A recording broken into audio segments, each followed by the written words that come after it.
Welcome everybody to How to Negotiate Fearlessly with Mori Taheripour.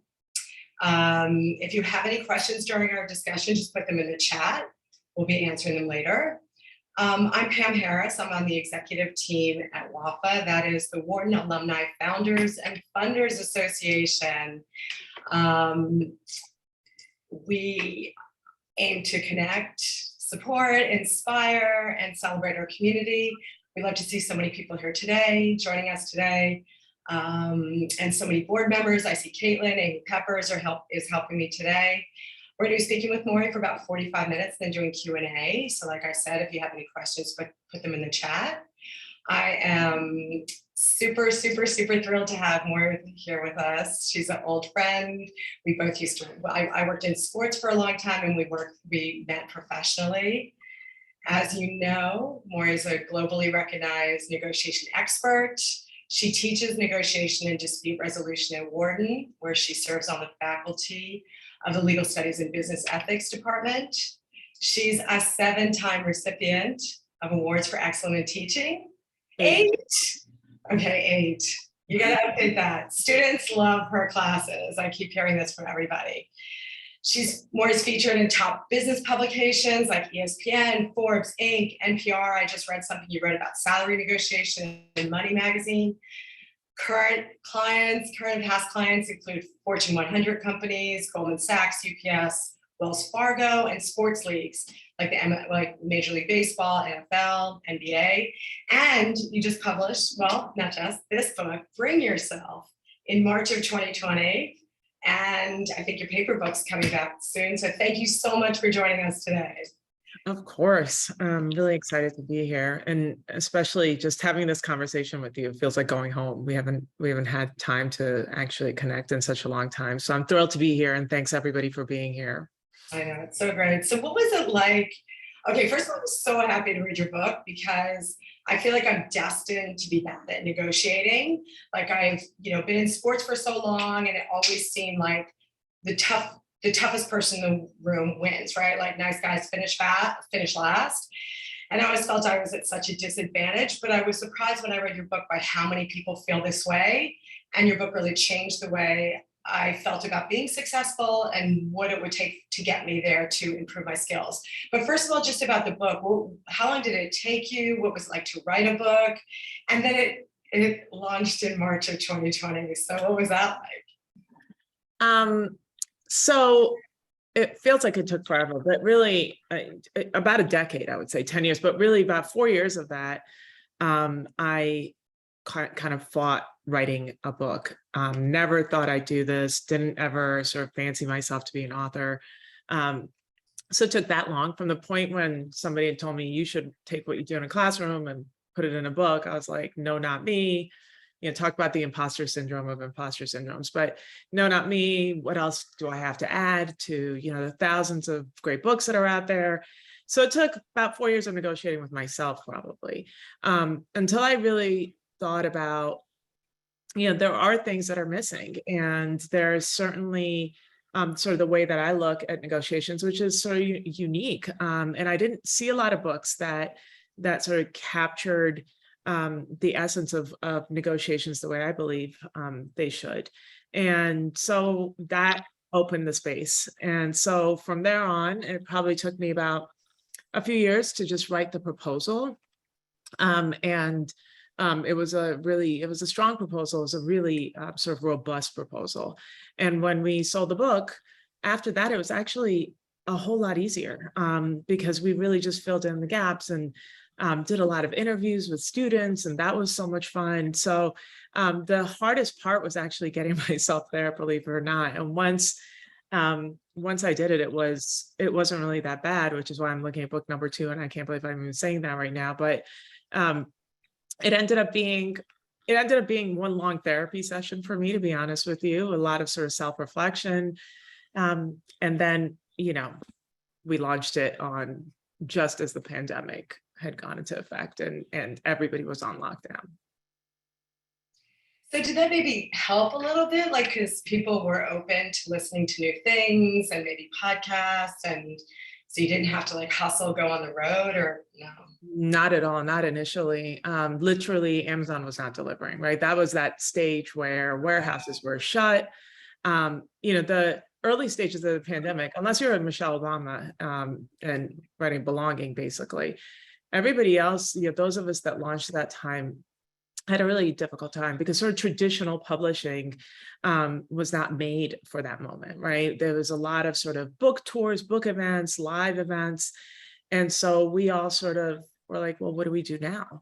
Where I was really incredibly lucky was that I was teaching during that semester at Wharton. So I remember March 24th, it was all these grand plans. I was going to be in New York. We were thinking about, can we get some morning shows, this, that, and the other.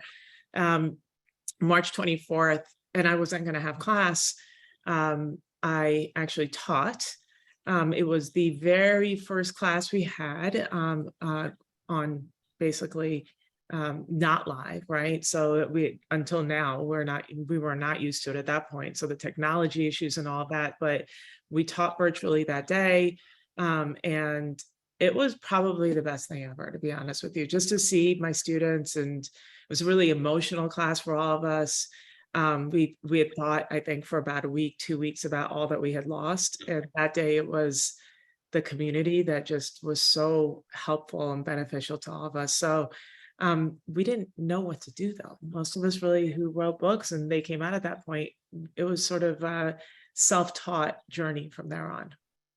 Well, I mean, congratulations, because in doing the research about reading the book, I saw you on Goop and American Express. You got amazing placements, and I think that you had to hustle and do that all yourself. So congratulations. Thank you.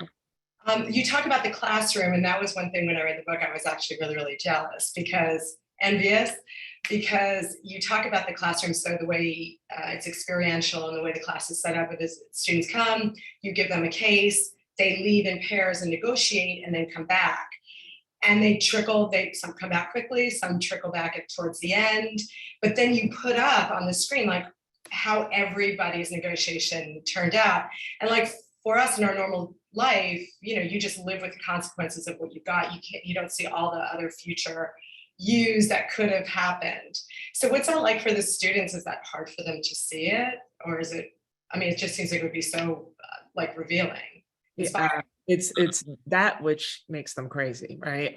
It's the very competitive nature of the students, and it doesn't matter whether they're Wharton or they're corporate executives or they're entrepreneurs that I teach. When they come back into the classroom and they see their results, and then they see everybody else's results, they can't help themselves, right? The ego gets involved, and in their minds, they have determined what's a good outcome, what a win is, and a bad outcome. And so they tell themselves all these stories before we even get to talk about it. And it's funny because time and time again, I start my semester like this: your outcomes will not be graded. I don't care really about what your outcome is. That's not the point of this. We can't replicate those outcomes outside this classroom. It is the process that I'm most interested in. And that's what's really revealing. So that if you do want to do well in a negotiations, you're not thinking, what did I sell that thing for in class? What you're thinking is, what did I do that made me so successful that day? And then I want to replicate again. So they don't listen to that. It still is, oh my God, I can't believe they start their every sentence with, I didn't do that well today, but, and I was like, oh, let it go, let it go. There's so much more to this, but yeah, it's competition. Well, it's even harder in a corporate setting, because I know I work for one company that, you go on these offsites and you weren't graded, but they had people watching, and you would get promoted or demoted or, based on how you acted and behaved in these management training exercises, which was so hard because it's you wanted to just be open and just accept it and participate, but you also were thinking about how you were. Yeah. So, first of all, I don't record any classes. It is considered to be sort of a very, very safe environment. We're all very vulnerable. But the second thing is that when I've done it for corporations, it's really the same thing. We still maintain sort of that confidential, really open environment. However, and no names will be mentioned here, I did do training for a company in the, let's just say, in the financial industry and investment banking firm. And the gender dynamic was very interesting. It was very few women in that room. We went through sort of the first exercise, and it really, what kind of, I think, put me off, and then what we had to talk about later, was that the essence of their negotiations, those that thought they had done well, they said, well, it's okay to lie. That's what everybody does, right? So it's negotiations. What do you mean we should be transparent? What are you talking about, Mori? Why is that so important? And I was like, oh my God. So, apparently one of their executives was in the room, and, he was frightened. And he's like, oh my God, what is this about? And he came up after class and sort of spoke to the class and said, I hope this was because you all were sort of having fun with this, but to think that you're not honoring the very things that make us who we are. So the honesty and values and all that. So that was a really fun, really interesting thing. And I think that a lot of it had to do with that moment and how competitive they were. Right. But things like that have happened. Otherwise, it's a really pretty safe environment, and people are actually quite open. Yeah, I mean, I think it would just be amazing to think about all the different ways that could have gone. It would just open my eyes, and having the practice of doing that would be really, really helpful rather than just always doing it in real life. So you say that the book is not prescriptive. And so, I come to things like, okay, just give me the list. I do these 5 things, do's and don'ts, but your book actually requires people to do a little bit more work, right? Mm-hmm. Yeah. So I talked earlier about why it took me so long to even decide to write a book, and sort of doing that research and realizing that a lot of what I had seen was very prescriptive. Say this, do that, and you'll be successful. Always do this, always say that, never do this. And I just don't believe in that. I think that literally anybody can be a great negotiator. I think actually most people are really good negotiators. They just don't really consider themselves as such because of the narrowness by which they define what negotiations is, and thus the success in negotiations, or what it takes to be successful. And all those things are fed by like what we see in movies and in society. So what people at that point sort of associate with negotiations is the really hard charging, aggressive, in your face, kind of contentious person. And most of my students are not that way, but frankly, throughout history, if we look at some of the best negotiators, the statesmen, we will realize that there are many that were not aggressive or hard charging or contentious. There were a lot that were, but others that were not, and equally successful in some ways, one can say. So that says that you can be a great negotiator regardless of what your personal style is. It's to be your best exactly as you are that will make you a great negotiator. And by that, I mean that I find that rather than telling people in my book what they should always say and what they should never say, I think when people are challenged by negotiations or they struggle with it, it's not because they don't have the skills. It's not because they don't have the intellect or the information. It's because they can't get out of their own way. And that becomes a much larger conversation. So the work that my reader has to do, and it's uncomfortable for a lot of people, and it's what the classroom setting is as well, is that, you have to turn the mirror around on yourself and think about all the things that are preventing you from being maybe a more confident negotiator, or seeing yourself in a place of sort of value, as opposed to being your own critic, and so on and so forth. But really the prescriptive nature just doesn't appeal to me, because I think that it sort of tells people you have to be only one way and only do these certain things, and that's how you're successful. And I just don't think that works. Right. The one thing that I'm really uncomfortable with is like the money, like haggling about money. But you point out that like money is just, lots of people are like that way, but money is just like part of that negotiation. You talk about 4 phases of like of negotiation. Money is just, or that part of the negotiation is just one piece of it. Yeah, boy, you really did read the book, huh? Yeah, so I took it to 4 things. I was like, oh, okay, 4 things, 4 phases. I can like grasp that. yeah, and it's funny because most people just know two of those things, and and I'll go through them, but money just in general is a difficult subject for almost everybody to talk about. And even salary negotiations are difficult for just about everybody, because again, Oh, so it's much. so personal, you know what I mean? Yeah, it's personal, but it's also so much of it is something that, I always say money is difficult because there's no shades of gray. You either get more or you get less. You pay more or you pay less. And so if you only define it by that, then there's no sort of areas that are left where you can actually make concessions and come to some agreements and sort of problem solve. So the 4 phases of negotiations, or the 4 stages, are preparation, information exchange, bargaining, and really sort of the closing of that deal, right? So when that deal is done.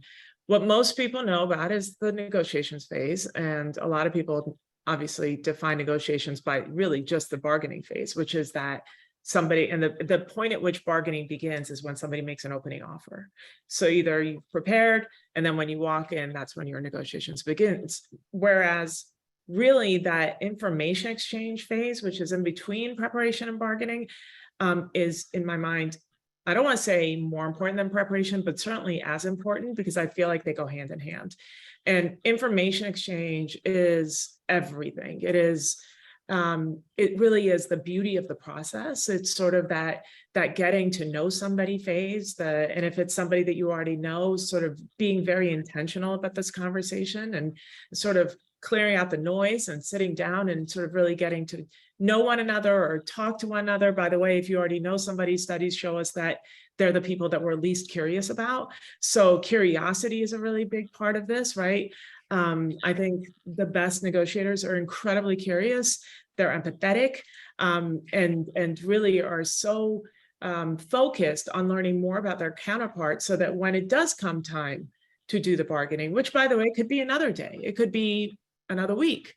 But when you actually come into that phase where somebody makes an opening offer and now you're going back and forth, that you have all of that other information by which you can use to actually problem solve. You know them better. You know what they want. You may actually know yourself better by that point, right? You've listened to them, and maybe you're challenging yourself as to what you brought into the conversation, right? People that are sort of lead with certainty miss that, and they sort of want to go right into the bargaining phase. Whereas if you sort of lead with curiosity, be confident, certainly, but just humble enough to know that you can't know everything, then come into that phase really sort of committed to learning.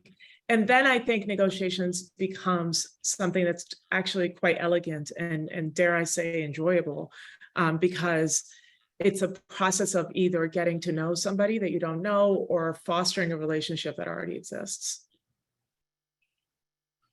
Well, that makes me think of, you talk about this being like a therapy session, and,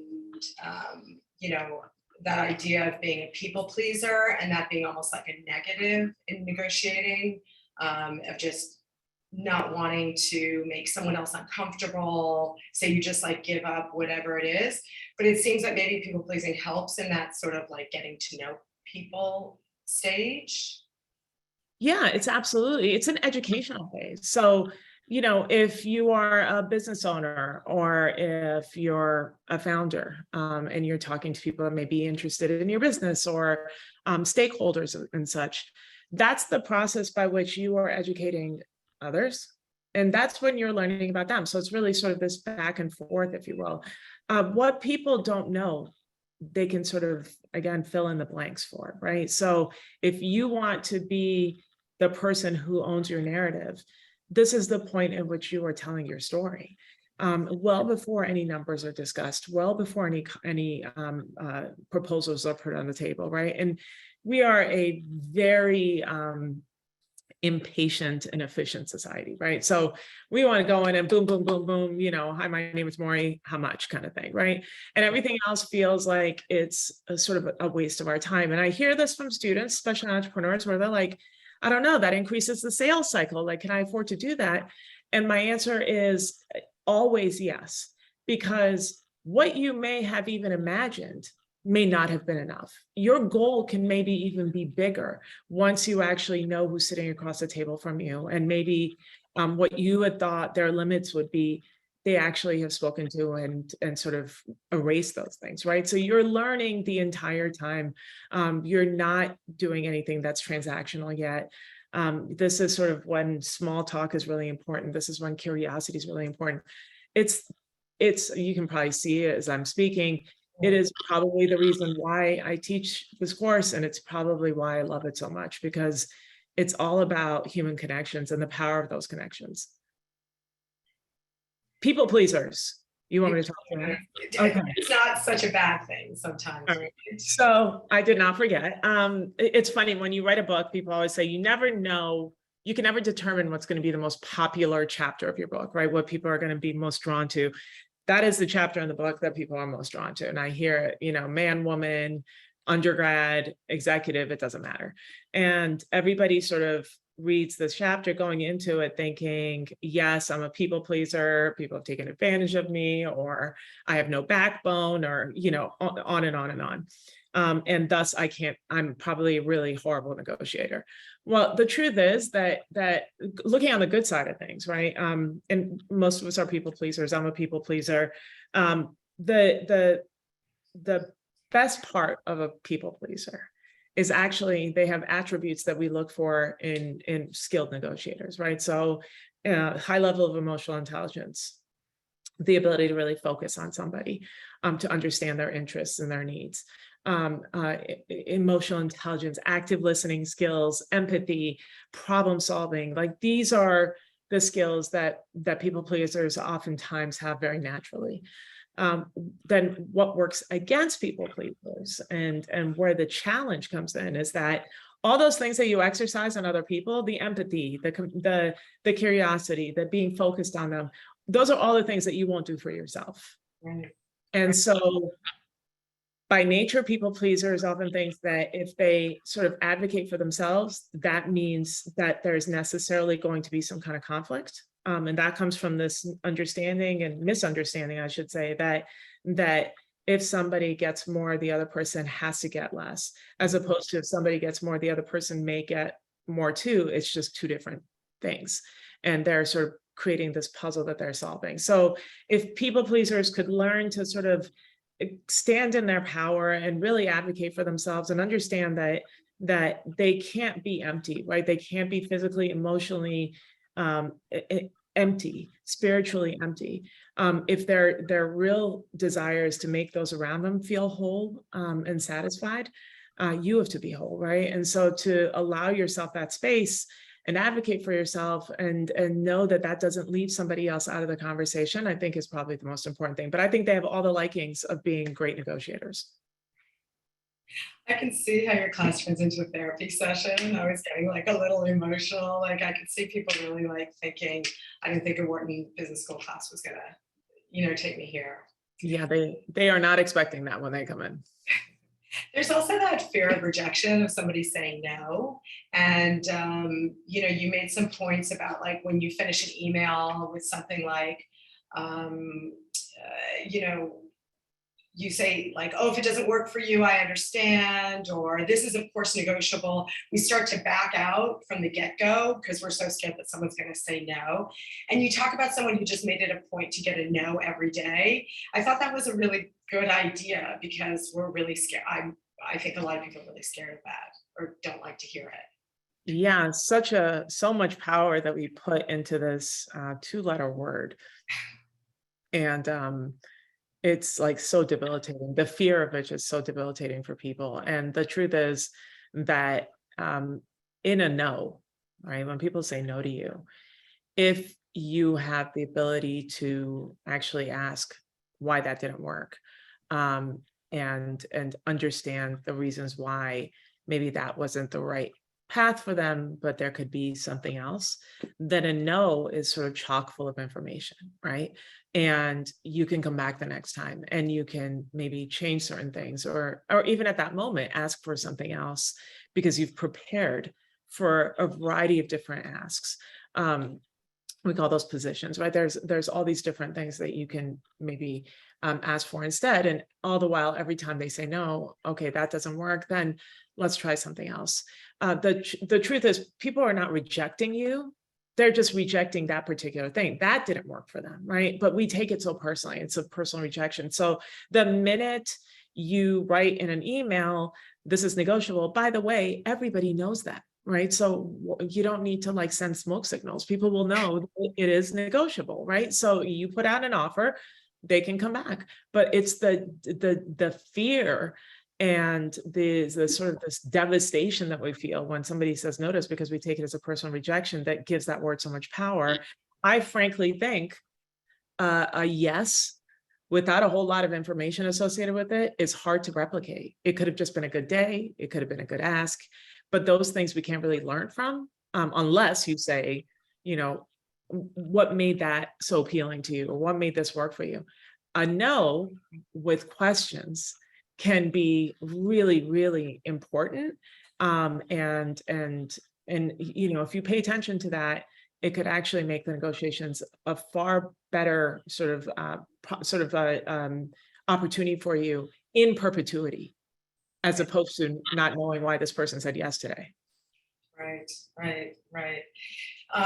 One of the things you talk about is once a deal's done, is that there's, if it went well, that you can go back afterwards and it's like, okay, we got to this point, now what can we do? And I think for so many of our members of our community are entrepreneurs and founders and going back and raising money, and you get to that point, but then usually you're partnering with somebody who could like offer so much more. So it seemed like really great advice. So I hadn't really thought about. Yeah, it's sort of the whole, you know, everybody's probably about getting to yes, but this is sort of the getting past yes. And I think that when people have a good experience with you negotiating, when they have seen you as you are, when they understand your values, and maybe you have shared values, when there is integrity and transparency and all of those things, and just enjoying somebody. I mean, you know, frankly, I'm always, you know, it drives me crazy when I think about people that come into the class and say, well, you know, we thought that to be a great negotiator, you can't be nice. You know, you have to be very aggressive. And I'm like, when's the last time you negotiated with somebody who was really aggressive and didn't want to hear a word that you said, that was a really great experience for them? Probably never. So the people that we enjoy negotiating with are the people that see us, that respect us, that at least maybe they don't agree with us, but they hear us. And I think that those things are so important that I think every human sort of deserves that. And I think that if you come to the table and really sort of, and especially if those are your values, if you abide by those things and you're really true to yourself, then that experience will allow you to go back afterwards and say, because you've sort of fostered this relationship, you've sort of created this opportunity. And now you both understand that this is sort of a shared opportunity, right? So you can come back and say, you know, markets have changed. Look, we just came across this thing. We'd love to do this with you. Maybe we could go back to the contract. Or the opposite is, you know, hey, we're in the middle of a pandemic. The cost of goods sold has gone up through the roof. We can't even get supplies. Can we revisit the contract and let's see where we can take this and create sort of some sort of problem solving opportunities here. When people like you, they will do that, right? People do business with people, not businesses. And so they will choose that route. But frankly, I think, again, if you're way too efficient, if you don't spend time getting to know people, if you can't show up that way, then it's sort of hard to go back and ask. There's no trust, there's no empathy, there's no connection. Right. Talk a little bit about like pretending and posing. And, you know, when I first came out of business school, I worked in brand management. And my first review was somebody saying, you know, Pam, you know, here in business world, you have to have like a real poker face. I see you in a meeting and I see like everything that's going on in your head, and that's like a weak position to be in. And now sometimes I get the comment like, you're sort of disconcerting. I like never know what you're thinking. And I'm like, which way is best? What do you think about like having a poker face or pretending to be somebody else, you know? I hate it, which is why my book is called Bring Yourself. I think that We live in a world that's quite unforgiving. I think we live in a world that asks us to be everything that we're not. And I think I value authenticity. I value the notion of, and I think there's great power in letting go of who we think we're supposed to be, and instead being who we really are. And there's power, great power in that. One, you don't have to memorize things. You can be in the moment. You can be really present. Um, and it's the real you. And if, again, you do the work, which was initially I said, get out of your own way. If you show up as what you think is your best, right? That you're most prepared, that you are really curious, that you feel really confident, that you have a seat at the table because you deserve that seat at the table, then you should be yourself because that's who got you there, right? And so this notion of being, and I just talked about people have to like you. We don't like robots. We like people. We like expressions. We like, a smile, and research goes into this. A smile can actually create a better opportunity and better climate and better environment for the negotiations, right? People become more open, and the opposite is true too. And so our emotions, I think, while they should never take control of us, they inform us. They tell us what's worth fighting for. They tell us what's important to us. And I think that's the humanity that, if otherwise lost, just changes all of this, right? It becomes quite robotic. I'm actually quite fearful of sort of AI and sort of this notion of, can machines do our negotiations for us for that reason? Because I love the humanity of it. I love the imprint that people leave on us when we negotiate. We have that experience with them. So I can't. I also can't be that person who says, this whole notion of what they do, you should do. So if they're smiling, you should smile. If they lean in, you're leaning in. Right. Like they're on this, they're sitting like this, and you lean right. back, like mirroring them. Yeah. Like mirroring, right? And I feel like that is so inauthentic. So, again, public service announcement for everybody that's here. There are many of us who teach this. There are many of us who work in this field. We all have very different approaches to it. Mine just happens to be fully grounded in humanity. And that's how I think we should all show up. How does this go over? Like you consult with players and player agents at the NFL.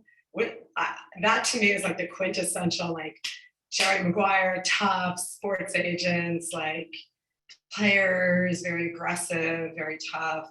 How does your advice and guidance go? Yeah, so what I do in sports is actually not negotiations, though I have trained MBA agents and I've trained executives and players alike. What I do is a lot of diversity, equity, inclusion work. So all the women that you see on the sidelines these days on a football field is part of the program that I've been working on for a long time. But I also do athlete development and engagement, which means sort of the education piece of when they leave the sport, that they're fully prepared to take on sort of the next stage of their life. So that's a lot of my work. But when I do teach negotiations in those settings, or even my interactions with people, these are clients or whoever that I've worked with, what I find is that everybody likes talking about themselves. Everybody likes to feel that people are interested in them. And again, I go back to the power of that information exchange, that if you are in that moment, that you are really deeply engaged, that you're really interested, sort of all those walls start coming down. And yes, is it male dominated? Yes. But, we talk about, maybe you'll bring it up, as sort of the gender concerns and negotiations and, that which challenges us as women. But it's largely because of the roles that we have in society, right? And men have roles too. And so in those settings where, they have to carry themselves a certain way and they have to show up a certain way, then if somebody allows them, even for a moment of, dare I say, vulnerability, but like really sort of that openness, right? You're connecting with them, not as them as an SVP of some division, but really as a father, as a husband, as a whatever it is, then I think that changes everything. By the way, NFL players in the classroom are actually quite vulnerable, and they are unlike what we see them on a football field, which was really quite surprising to me. But they too feel like a fish out of water, being in an environment that they're not necessarily comfortable with or is out of their comfort zone, and that they feel like they don't know a lot about. So they're human too. So it's interesting. I think that was a very long way of saying, I think all walls can be broken down when you're truly and authentically interested in people and see them as a human being. And I think that level of sort of whatever was there, the tension that was there, sort of goes away. Yeah, that's really interesting. You just mentioned before the difference between women and men, and I'm wondering if over the time you've been teaching, you've seen a difference. I mean, when I attended Wharton, it was a long time ago, as I think one of our board members, Lori, says that she went to Penn when, like, she and Ben Franklin tied up their horses together, which I love that. But when I was at Wharton, I think it was like 20% women, 80% men. I was sort of didn't really pay attention to it because it just had always been like that wherever I was, so I never really paid attention to it. But have you seen a difference in male and female students over time? Well, yes, but I've also seen a difference in my students over time, right? My students. Yeah, I want to ask about that, the millennial versus Gen Z. Absolutely, yeah. But as far as gender goes, there are a lot more women, thankfully, at Wharton now. But people say, is there a difference between the way women and men negotiate? Of course, there's a difference in the way women and men communicate. And that's a sort of negotiations is just that, it's how we communicate. And so the differences are there. The gender pay gap is still an issue and it persists. But there's a lot of, and by the way, it's a highly researched field. So there's a lot of data that we have that doesn't all sort of conform to one another. So there's different thoughts, schools of thought around this. And what I think is really the issue is that we sort of subscribe to all of the things that society wants us to sort of believe, right? And there's a time and a place for a woman to negotiate, for example. So when you're acting out of violating your gender norms, which happens oftentimes, they show with salary negotiations, right? That they're not expecting us to ask, or they're not expecting us to speak up. By the way, huge generalizations, but that's the only way we can talk about things like this. So when you violate those norms, then it creates a very uncomfortable environment. And then there's also this sort of social cost to negotiating, right? That exists, that absolutely exists. So what do you do about it, right? Do you then not negotiate? No.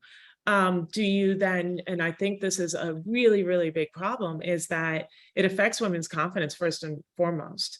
But when they start focusing, or when we start focusing too much on what is expected of us, and by that I mean how we're supposed to dress, what our hair is supposed to look like, is the skirt too short, is my lipstick too red, whatever it is, am I smiling too much, then you just think about the amount of time that is forsaken because you've given it to all of those things that you think people are judging you by, right? Or how you're not abiding by them, or what you should have done better. And what that leaves is very little time and very little energy given to what I think is the most important thing, which is one, focusing on yourself and bringing your best self to the table and being prepared and thinking about your strategy. And if you're sitting there in the middle of this conversation and you're worried about how this person looked or what they said, then you're not even present. And that takes away from all those things that I feel are what give us our power. So does it exist? Yes. What do you do about it? You acknowledge it. You can't change minds and hearts just by wishing it so. And so the only way you can do that is actually to maybe change minds and hearts by being everything that people didn't expect, which is smart and open, but problem solving and prepared and all the rest of it. So, it's unfortunate, but it is there is a difference. And I think, again, it's what those expectations are of us and the roles that we play. I love that. Gen X, millennials? How have your students changed overall? Um, all I can say is I wish I had as much courage Mhm. that they do when I was their age. And sometimes it's a little bit too much, but when you start an email and you say, hey, and I'm like, no, not hey. And I'm there to teach them. I'm there to sort of help them with this, but I absolutely love them. And I think that, life is hard for all of us. We've all had very difficult experiences, but I think the confluence of all the crazy things that have been going on in our society and the internet and social media and all of those things, and still the real expectations of parents and what have you, and the amount of pressure that they put on themselves makes for a really fragile situation. And unfortunately, that's where we're seeing a lot of mental health issues. We see the suicides, we see all of that. And I consider myself in some ways their caretaker when they take my class, but I also see it as the opportunity for them to take all of that, so the courage and the wisdom that they've come into the classroom with, and they're so smart, and really allow them to look at themselves in a way that gives themselves permission to be who they are. Because that pressure to perform, that pressure to social media, they talk about like girls and bodies and Instagram and all that, like it's tough, it's a real thing. And so the difference is I love them, and I think that they're values oriented and they're courageous and they speak up, and it's wonderful. The bad thing is that I just hope that we as adults, parents, teachers, coaches, that we really understand sort of the gravity of the situation, and we shouldn't silence them, that we should really sort of see the best of them, because they do matter. And I think that they need the help and the support.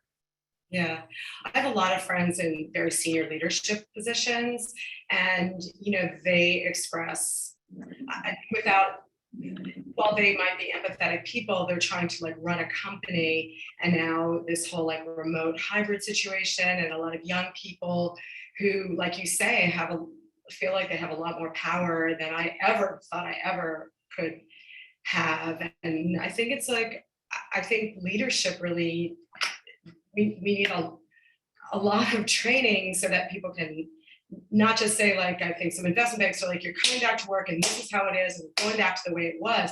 It's not going to be that way for many, many, many kinds of companies. Right. I have a friend who, like a young person said to her, this is hierarchical. I don't want to be in a hierarchical organization. And she's so frustrated. She doesn't know how to explain, like, no, this is a hierarchical organization, but then things really have to adapt, I think.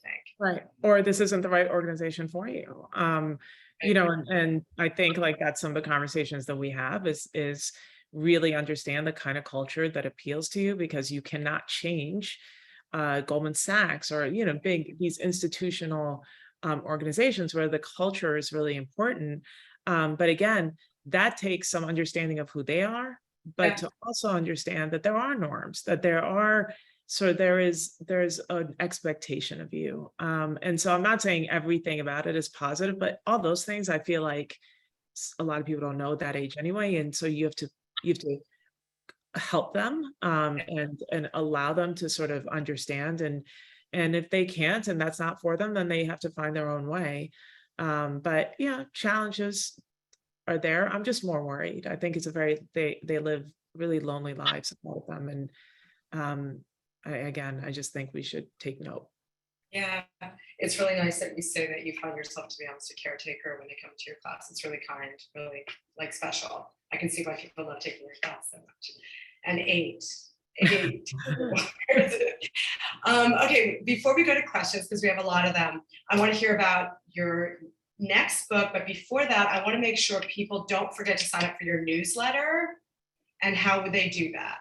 Yeah, you go to my website. So if you take my very long last name, my first name, last name, so it's moritaheripour.com. As soon as you get there, you're given sort of this, it asks for you to sign up for the newsletter. So it's easy as that. I'm on social media. You could do that on Instagram or LinkedIn. There's definitely a lot of prompts to do that. We're trying to build that community. It's actually people, those that do read it really love it. And we're going to actually increase the number of newsletters. We just want to make it really robust and have a lot of information. So there's a lot that people can take away from it. So yeah, it's just that easy. And the paperback, by the way, of my book is being released on November 15th. So that's very exciting. And what else did you ask? My next book. Your next book. Crazy person.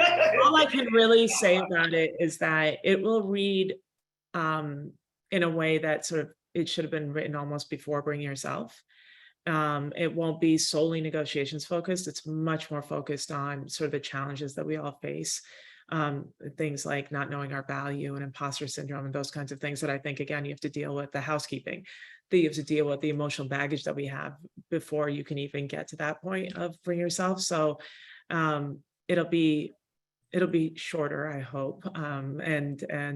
Yeah, I haven't even sold it. We're in the middle of writing the proposal right now. And so it's fresh off the press. I can't wait. It sounds really, really good. It sounds just like what I need to get into it. So let me go to the questions. But before, I did ask people, if you came in late, I wanted to know what the last song you listened to before you joined the Zoom, because I want to put together a WAFFA fall playlist in the tradition of Obama's summer playlist. So if you remember that, unfortunately mine was like this terrible old Paula Abdul song.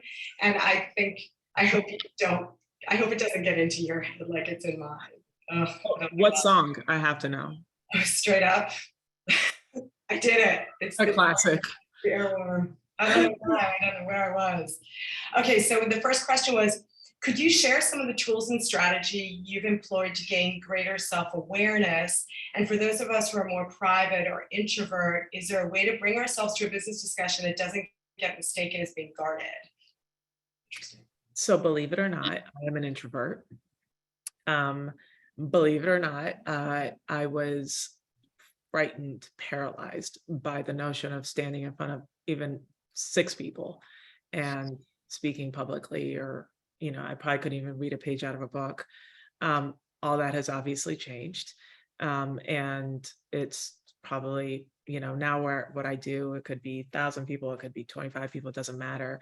And how that change has occurred has a lot to do also with the work that I do on myself regularly. I talked about having imposter syndrome earlier. I am a very private person, and then I write a book and tell the world about myself, which was cathartic and scary all at once. And I think it was also part of my journey. I understand that until I can let go of some of the things that have scarred me, or have sort of changed the way I should have thought about myself, and instead devalued me, right, based on the way I grew up and all that. I understood that until I did that work, then there was little that I could bring to this world, and little for myself, right? And the fact is that that's really, really, really hard work. But how do you do it? First and foremost, one of the things that people think that every time I step on a stage, oh, she's so confident, she's, this is what she does best. The self-talk and all that goes on back and forth before I even get on the stage is, if somebody could see what's going on in my head, they'd be like, oh my God. Because first it's the doubting of yourself, right? What if I don't do this well? What if I can't talk to this? What if they hate me? What if they don't like what I have to say? And then just as quickly, what I have learned to do is turn off that switch and turn on the switch that says, you've been here before. You do this all the time. Look how many lives you've changed. Look how people receive you. Look how much you know. There's nobody in that room that knows this better than you. And so I go back and forth, right? All that is happening. And then I'm on stage, and then, sort of the magic happens. But it is hard, but you have to find a way that allows you to do that. And hopefully over time, there's less of the episodes where there is that self-doubt, and more of that just natural sort of self-advocacy and understanding your self-worth. But some people journal these things. They get up every morning and they tell themselves, what are the things that I accomplished yesterday that I'm most proud of, or the last month that I'm so proud of.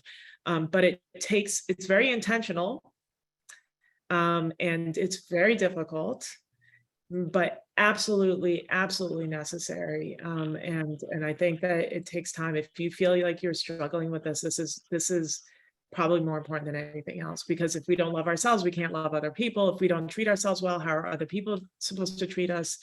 And then, so on and so forth, negotiations and all of that. So very, very important.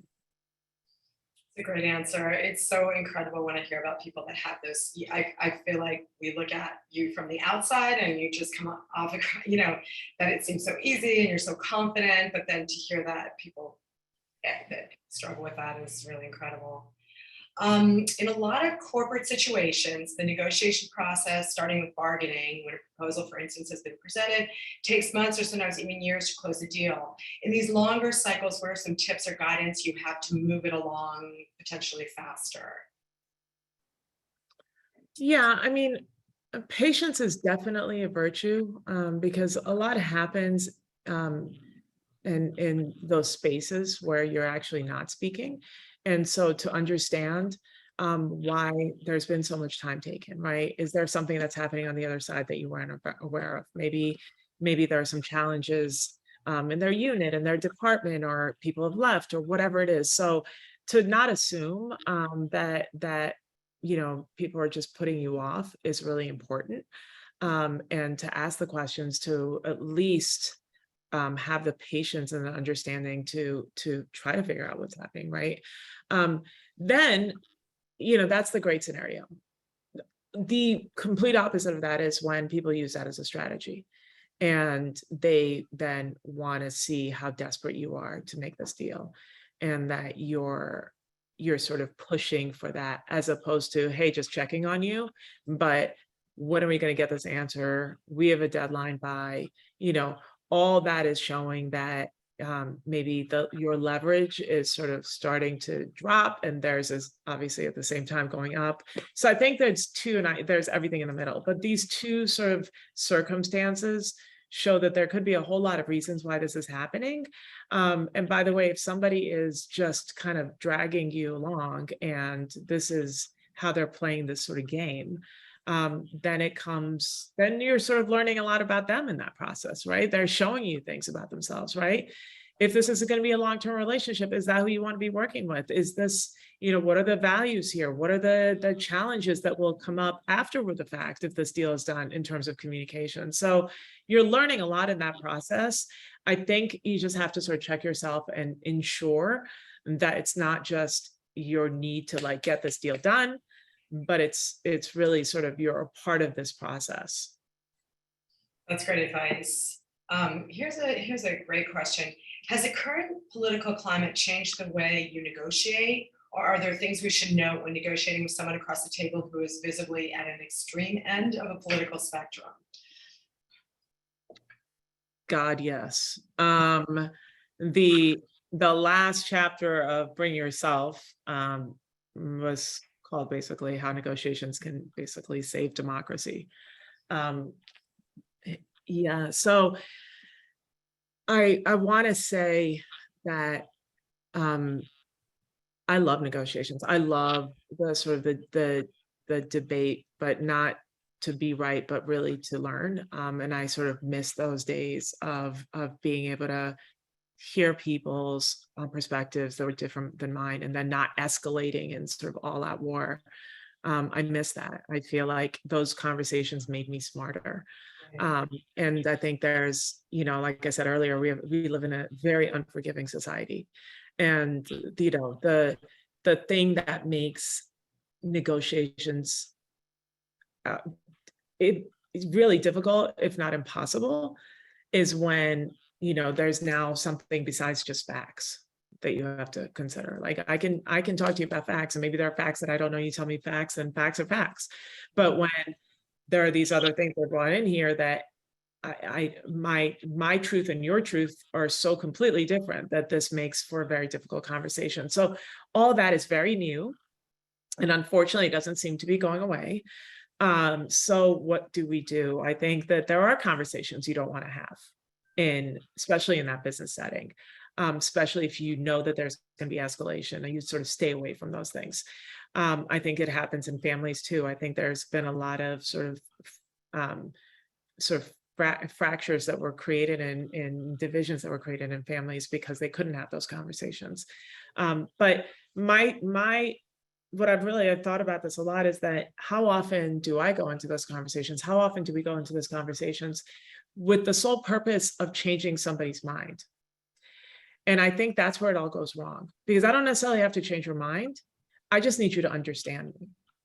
And if I can better understand you, then we can have a conversation. But if you only want to change somebody's mind, that may be nearly impossible. It definitely may be impossible in that moment. So I think we have to change that. I think this becomes an educational conversation. I think that this becomes, even if it's frustrating, you're learning something. And most of the times I'm like, oh my God, people actually think this, but I'm learning something, right? What do I do with it? I don't know. I vote. I become an advocate even more so for things that I believe. But it is really hard. Know your environment, know who you're speaking with. A lot of these things you can actually find out online, and just know that if this is what's going to make the rest of the conversation, just mute, right? If you can't even go into a business relationship with this person because you're at odds politically, you may not want to go there, especially if you're not like the CEO of your company, but you're representing your company. You can't come back to your boss and say, couldn't do this deal today because, this is what they believed in. You can't do that. You're representing somebody. You're somebody's fiduciary at that point. So it's not your beliefs. It's not your desires. It's that of the company. So to be a good representative, you have to know what you're walking into, I think, and be really prepared for it, but it's challenging. Right. I love that a couple of people have asked to remind the group when your paperback is coming out. November 15th. Okay, that's great. It's good, right? It's really good. I'm going to do like in-person events, which is, it's awesome. Actually, I'm very excited. Okay, I have a question. I know that we're trying to keep this to an hour. So this might be the last question, but it's good because it's someone in academia. Do you have suggestions for how to negotiate, say no, and set work boundaries in a situation in which I've been asked to take on too much work without sufficient notice? I'm in academia and trying to figure out how to negotiate while knowing that I need to say a firm no to my dean and chair. Yeah, I just have the same problem, but I have it with my students. I have zero boundaries and I teach this class, right? So especially it happened during COVID. And I think that and it wears you out, right? It's to not have boundaries personally and professionally. I think boundaries are an act of compassion, and for both sides, because if you have a relationship where you've not set those boundaries, then it's going to result in tension and in business settings, maybe firing somebody, or having to leave. In personal settings, it's divorce. But it's resentment, right, for that individual. And that's not at all healthy. And not setting boundaries personally, it's the burnout and the exhaustion and all of that. So I think in this case, it's really important. And this sounds, I know, I'm not selling you rainbows and butterflies, but now more than ever, I think we should really be aware of our own physical health and mental health, and that which we're able to do. By the way, we're able to do a lot, but that which we're able to do without it impeding us, again, physically and mentally and spiritually.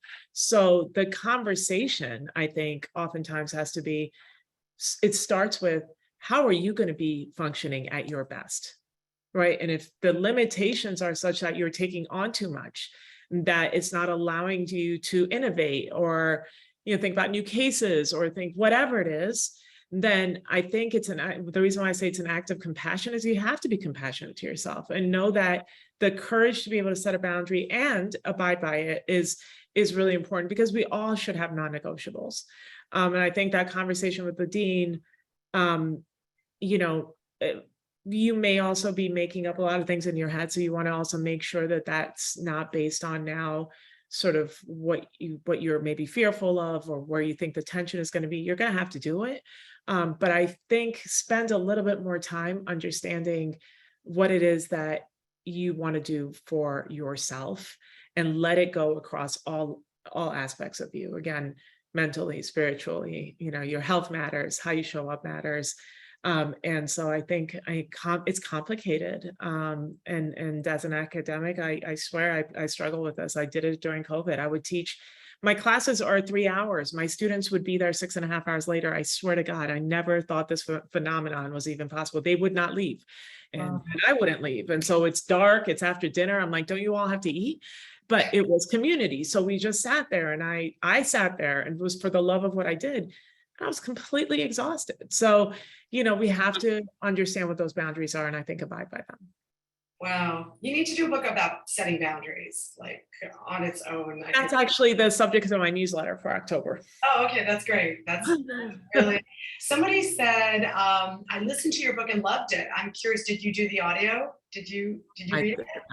I did not, because if I was to have done the audio, it would have been the year 2032 before it was done, because of two things. I do not like my own voice, and